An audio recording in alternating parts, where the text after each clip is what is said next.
บายดีมาพบกันอีกแล้วกับโต้เฮฮาลันลาแนลเนาะวันนี้ที่พาสาว Facebook สาว YouTube ไปการเครียดในวันนี้นะมีอาวุธไหมนี่เนาะมันที่เป็นอย่างเดิมที่ได้ผู้ใดก็ติดตามกันเนาะไปขึ้นรถไป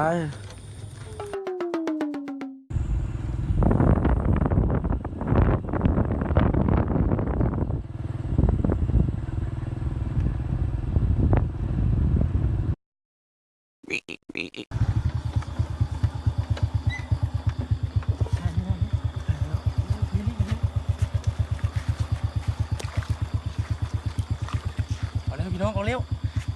มันวันนี้นะมันอันนี้ก็ได้ตัวนึงแล้วมันสิมือสมบูรณ์นี่ได้สมีหนังมือได้นี่มาเด้อพี่น้องเด้อมาเด้อวันนี้มาแล้วสะดุ้งก่อนไปซอกอีกเอาไปพี่น้องไปแล้วเด้อมาแล้วเมื่อกี้ได้กบตัวนึงแล้วซอกอีกก่อนมันจะได้อีกบ่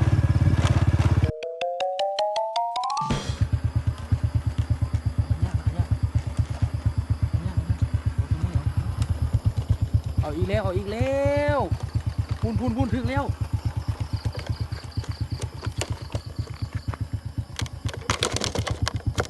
ไปเจอตัวไม่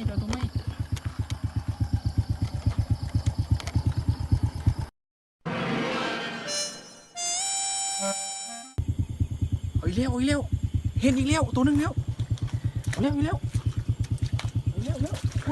อุ้ยโอ้ยเอาแล้วนี่เอาแล้วเอา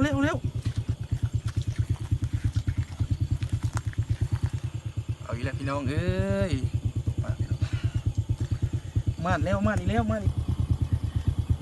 นี่เด้อจะสู้ว่าขี้ตัวได้ในซ่องตัวเดี๋ยวมันตัวเดียวได้มันนี่มันมา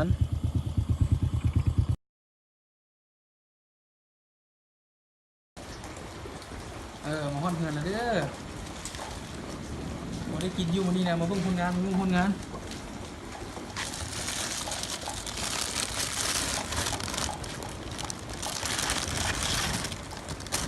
เดี๋ยวกลุ่มนี่ได้3 ตัว 4 ตัวเด้อวันนี้เด้อกลุ่มเด้อนี่กลุ่มเด้อนี่กลุ่มเด้ออันนี้เด้อ